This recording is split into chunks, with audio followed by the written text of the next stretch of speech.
monde et on va vous démontrer ça aujourd'hui. Entraîner le Real Madrid, pourquoi?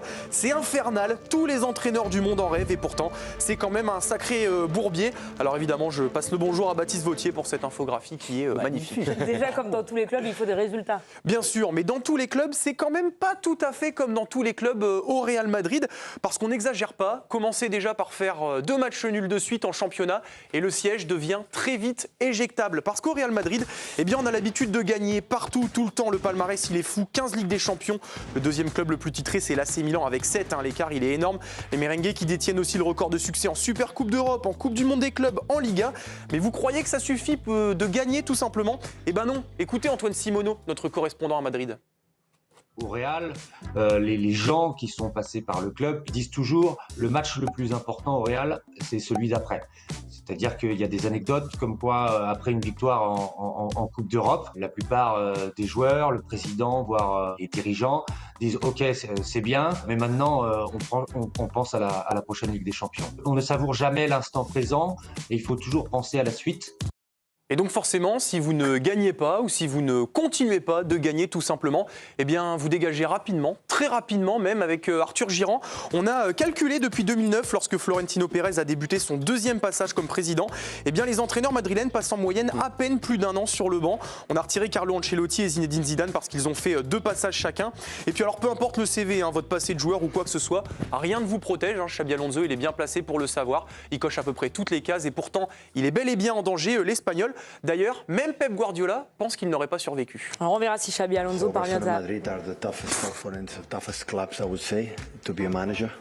The more difficult one for the pressure, for environment. So last season I've done last season. I would have been sacked 6 months before end of the season. So it's a difficult place, but he knows it. He has been here. He knows the reality. It's a question of, winning games. I know they have a lot of absence. I know what happened when you want to build something. Of course, he's capable to do it. What require that position, being manager for Madrid.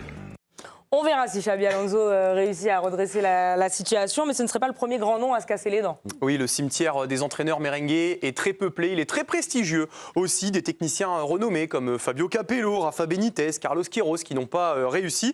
On peut aussi parler de José Mourinho. D'ailleurs, c'est Ramon Calderón, président entre 2006 et 2009, qui va le faire pour nous. Être entraîneur du Real Madrid est vraiment très difficile. Regardez ce qui est arrivé à Mourinho. C'est quelqu'un qui a l'habitude de gérer la pression et ici, il n'a pas pu. Quand il est parti, la situation était vraiment catastrophique. Il a dû quitter le club après 3 années marquées par de nombreux problèmes et de nombreuses confrontations. Rester ici plus de 2 ou 3 ans représente un véritable défi. Alors évidemment, José Mourinho, il a lui aussi ses torts, mais il a rencontré un problème que tous ont rencontré. Il faut gérer un vestiaire de stars avec des égos surdimensionnés dans lequel il est aussi très difficile d'imposer sa patte sur le jeu, dans lequel on n'a aucun impact sur le recrutement aussi puisque c'est les dirigeants qui le font. Et ça, par exemple, eh bien, c'est ce que vit Xabi Alonso en ce moment. Les entraîneurs qui, comme Lopetegui, Benitez, par le passé, sont arrivés avec des concepts tactiques très figés, avec un côté assez professoral, généralement, ils tiennent pas longtemps. Ce qui marche au Real Madrid avec les joueurs du Real Madrid et les stars madrilènes, c'est soit un entraîneur qui a un énorme palmarès et une grosse aura. Par exemple, on peut prendre les exemples de Carlo Ancelotti ou de José Mourinho, ou alors c'est quelqu'un qui fascine les joueurs, dont ils ont été, j'allais dire fans quand ils étaient plus jeunes, qui les ont inspirés quand ils étaient joueurs, type Zinedine Zidane. Alors justement, Zidane, c'est la preuve qu'on peut réussir. Ouais, enfin vous allez voir que c'est un peu plus compliqué que ça aussi, parce que bien sûr, il y a eu tous les titres, 11 au total, 3 Ligues des Champions de suite notamment. Mais lui aussi, Zidane, il a traversé des crises, il a été très critiqué. Et quand il a quitté le club une deuxième fois en 2021, eh bien, il a écrit une lettre dans AS qui a fait grand bruit à l'époque. « Je pars, car j'ai l'impression que le club ne me donne plus la confiance dont j'ai besoin. Il ne m'offre pas le support pour construire quelque chose à moyen ou long terme.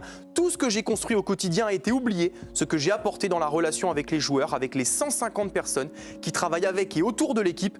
J'étais ici pour conquérir des trophées, mais au-delà de cela, il y a les êtres humains, les émotions, la vie, et j'ai le sentiment que ces choses n'ont pas été valorisées et qu'il n'a pas été compris que la dynamique d'un grand club se maintient comme ça. C'est très rare qu'un entraîneur s'en prenne à l'institution merengue et aux dirigeants.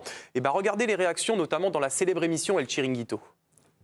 La carta de Zidane a los madridistas y que ha sido en realidad una carta de reproches a Florentino Pérez y al Real Madrid me parece un poco fea. Fea. Nada de autocrítica. Nada. Lo hemos hecho mal, nos hemos equivocado. Nada. Pero en fin, el mejor sí, pero el más elegante, no. Voilà, Zinedine Zidane qui n'est pas élégant. Ça m'a fait penser à Didier Deschamps, par exemple, qui dit qu'il accepte toutes les critiques, mais pas au niveau personnel, pas sur la personne. Eh bien là, on y est carrément sur la personne. Et du coup, ça nous amène à l'environnement médiatique, parce que c'est pas si surprenant qu'il se fasse attaquer comme ça. L'environnement médiatique, il est complètement dingue du côté de Madrid. En fait, nous, on est un peu chiant avec nos émissions, mais on est quand même des petits joueurs par rapport à eux. On va vous montrer ce qui se passe, par exemple, en Espagne. Déjà, il y a plusieurs quotidiens sportifs, alors qu'en France, il n'y a que l'équipe.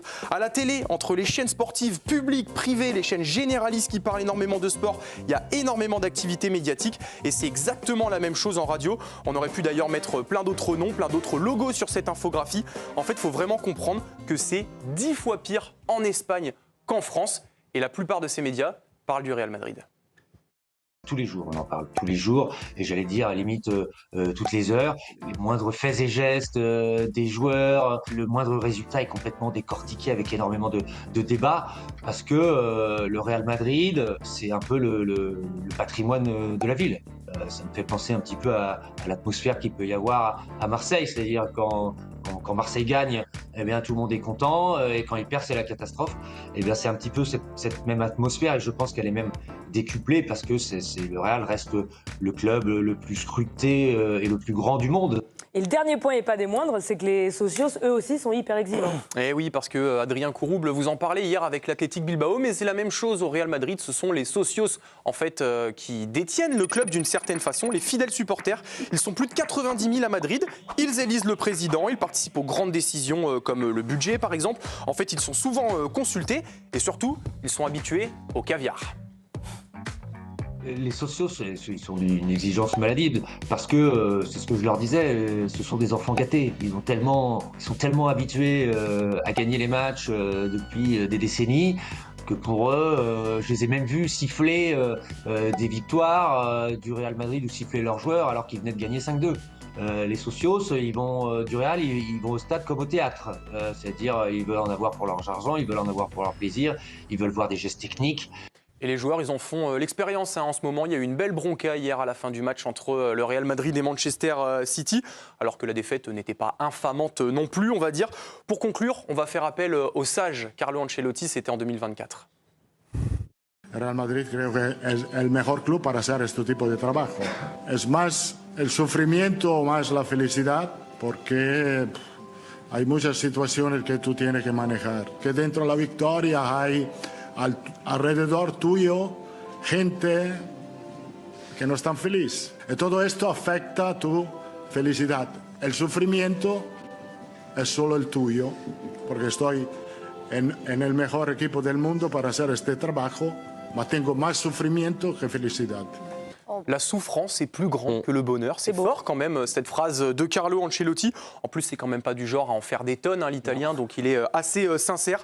Voilà, c'est infernal d'entraîner du côté de Madrid. Ils arrivent tous en courant et ils repartent quasiment tous à plat ventre. Bravo. Bravo Romain. Il a raté un peu la conclusion. C'est pas grave. C'est terrible ça. Après, ça me rappelle beaucoup un club français. Alors maintenant, Luis Enrique, ça va. Mais c'était un petit peu le cas du PSG avant. Alors vous comprenez, vous, que ça se passe comme ça dans un club comme le Real Madrid? Ça tient à un nom, moi je trouve. Ouais, bien sûr. Mais la dernière phrase, enfin c'est dur pour nous, là, de chroniqueurs, après la phrase d'Ancelotti, c'est parce qu'en fait il a quasiment tout résumé en 8 secondes, lui. Tu vois, donc savoir qu'un coach, alors moi j'ai jamais été coach, j'ai aucune envie de l'être, mais j'ai des amis qui sont coachs ou qui l'ont été, dans un club de Ligue 1 normal, on va dire, c'est déjà un enfer. Quand je dis un enfer, c'est que ils ont plus de temps pour la famille, t'as plus le temps pour. Enfin, c'est ça. De nos jours, l'entraîneur, il arrive à 7h du matin, il part à 8h du soir. Et pour un club lambda français, t'as 10, 15, 20 décisions à prendre par jour. Donc j'imagine retranscrire ça au Real. Donc humainement, ça doit être très très compliqué. Et si Ancelotti le dit, lui qui est un des plus grands managers et entraîneurs du monde, je pense, et peut-être même de l'histoire du jeu, l'un des plus grands, lui vous dit ça. Et vous avez vu comme il le dit, il ne joue pas un rôle là. Cette conférence de presse, il a fait, tu sens que ça transpire la souffrance dans ce qu'il dit. Et finalement, tu l'as dit, Romain, la presse. Ici, on est des. On est gentils. C'est cool ici. On est gentils. Non, mais Ancelotti, tu vois, Carlo Ancelotti dit la souffrance, on l'emporte sur le bonheur. C'est fort ce qu'il dit, mais malgré tout, il reste. Oui, parce qu'il dit aussi, l'addiction. il dit aussi la même phrase, c'est le plus bel endroit du monde pour entraîner. Oui. Exactement. Donc il y a une espèce de... Ah ben oui. Et moi j'ai un peu du mal à y croire au départ de Xabi Alonso. Alonso en sursis. Mais il faudrait qu'il... Pour moi, il faut absolument pas qu'il le vire. Il faut lui laisser du temps. Parce que ça reste un entraîneur qui est adoubé par Pep Guardiola. Guardiola il a fait un bel hommage hier soir. C'était un joueur fantastique. Je pense que tactiquement, il a des choses à mettre en place.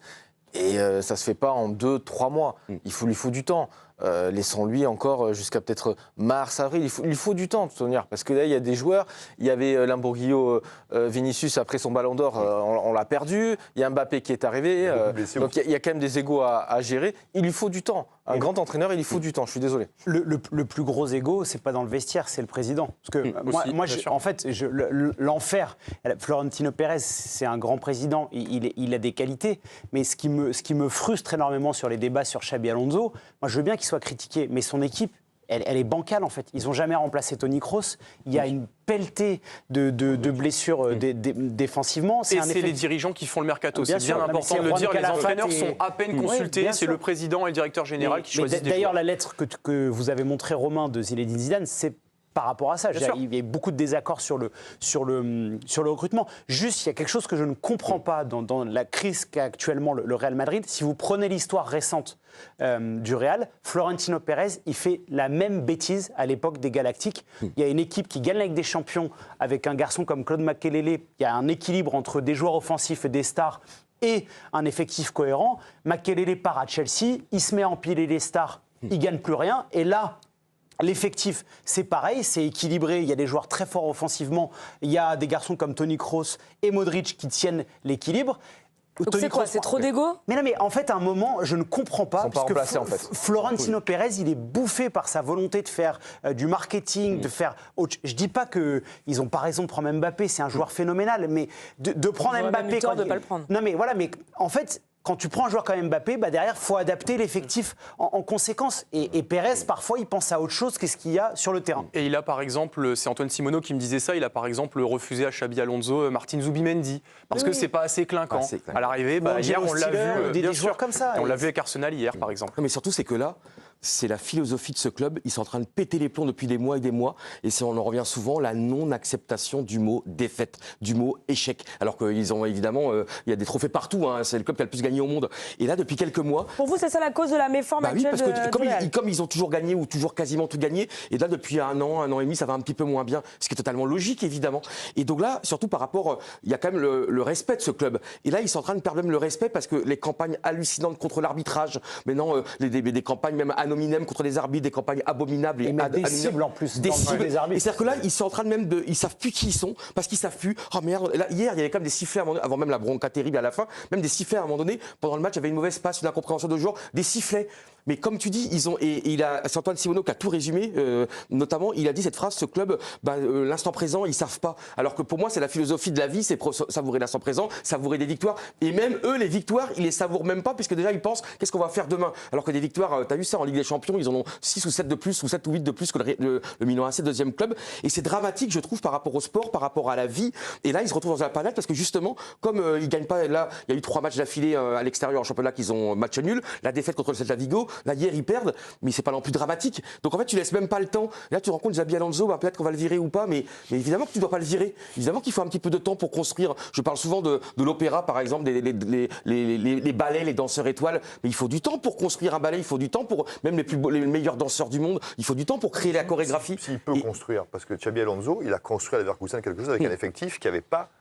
Qui n'avait pas d'ego, Il y avait pas de. C'est qui sa star à l'époque? C'est le jeune Wirtz. Oui, mais c'est jeune, il dit pas un mot. Tu vois, c'est merveilleux. Voilà, il a choisi un effectif, il a choisi poste par poste, il a choisi des noms effectivement pas clinquants. Donc Xabi Alonso à Leverkusen, c'est un autre métier là. Il a construit un peu comme Enrique à Paris d'ailleurs. Pourquoi ça? Enfin, je pense la réussite d'Enrique à Paris, c'est aussi qu'il a construit un effectif. Qu'on a enlevé les vieux, les testards. C'est un effectif qui lui ressemble, qui donc un coach dans un grand club pour qu'il réussisse. Il faut qu'il y ait un effectif adapté à la demande et adapté, surtout à une époque à City, Guardiola, il disait je veux machin, je veux truc. Mais parfois il disait mais c'est qui ce joueur? Lui, il savait, lui. Des joueurs qui arrivent qui sont pas très connus. Et aujourd'hui, je pense qu'au Real, tu peux pas faire ça parce qu'effectivement, Joe l'a dit, tu as quelqu'un au sommet de la pyramide qui est sur le marketing, qui est sur empiler les noms, et comme ça, tu peux pas. Et pour finir, Madrid est largué de rien. Ils ne sont pas largués, là. Ligue des Champions, ils vont se qualifier. Championnat, ils sont à 3 points. Moi, j'ai l'impression que c'est un problème d'égo dans le vestiaire. Mais Alicia voulait nous apporter une précision. Yann, tout à l'heure, parlait de manque de temps criant dans ce club. Il y en a un qui en a pâti. Encore un entraîneur du Real Madrid. Encore un autre témoignage après une saison passée seulement au Real Madrid. C'est Manuel Pellegrini. On parle quand même de Manuel Pellegrini, immense coach, notamment ancien coach de Manchester City. Et lui aussi, il résume assez bien la situation de ce club-là. Il va livrer des confidences quelques années plus tard, donc après son passage 2009-2010 au Real. Le Real Madrid est une équipe très difficile, mais la position de l'entraîneur est encore plus difficile en raison de la manière dont il gère le club. Au moins, j'ai terminé l'année. Je savais dès le début que je ne serais pas reconduit pour la saison suivante. Il y avait des divergences importantes avec le président et quelques mois plus tard, il va encore plus loin. Entraîner le Real Madrid est une grande fierté. Donc là, on retrouve encore cette fierté d'entraîner le plus grand club du monde. Mais lorsqu'on entraîne le Real, il faut comprendre que ce n'est pas seulement une question de sport, c'est aussi très politique. Et à tel point que des personnes qui, selon moi, n'y connaissent rien au football, tiens Giovanni, sont autorisées à intervenir dans les décisions. Et l'année suivante, il admettra même que sa période au Real a été la plus douloureuse de sa carrière, alors qu'on parle encore une fois d'une seule saison. Et en plus, cette saison-là, le Real a été incroyable parce qu'ils étaient à 96 points, 102 buts. Ah oui. Bon, juste derrière le Barça à 3 points, mais quand même, c'était une très très bonne saison de Liga. Par rapport à l'avenir de Xabi Alonso, simplement pour donner les informations d'Antoine Simoneau qui vont paraître sur le site ou dans le journal demain. En gros, Xabi Alonso était sur la sellette hier. Effectivement, s'il y avait une défaite humiliante, il aurait été dégagé, tout simplement. Il n'y a pas eu de défaite humiliante, donc pour l'instant, il est là. Il doit gagner à Alaves ce week-end, bien évidemment. Et aussi, les solutions de repli, notamment, on parlait d'Alvaro Arbeloa, ne séduisent pas complètement l'état-major madrilène. Donc pour l'instant, faute de mieux, ça reste Xabi Alonso. Pas de droit à l'erreur, en tout cas. Pas le droit à l'erreur à Alaves ce week-end. Merci beaucoup, Romain. Bravo.